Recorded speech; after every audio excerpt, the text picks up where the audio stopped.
Nicola Mazzonetto, direttore di Conservizi Veneto, e Paolo Goglio, coordinatore nazionale del progetto Noi Sicuri. Conservizi Veneto sta impegnandosi in un progetto sulla sicurezza che vuole limitare gli incidenti stradali e gli infortuni prima e dopo l'inizio dell'orario di lavoro.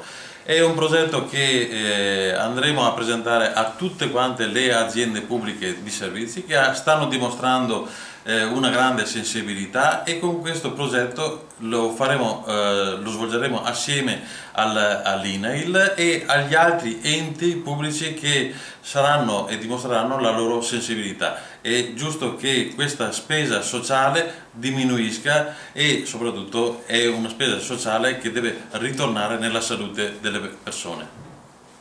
Il progetto Noi Sicuri è un progetto di sicurezza stradale rivolto agli enti, una metodica di lavoro insieme a una serie di soluzioni da applicare poi concretamente nei comuni, che riescono concretamente ad abbassare in modo decisamente rilevante l'incidentalità sulla strada. I dati fino adesso raggiunti parlano di un 50% di mortalità in meno nelle zone in cui il progetto è già partito e già operativo.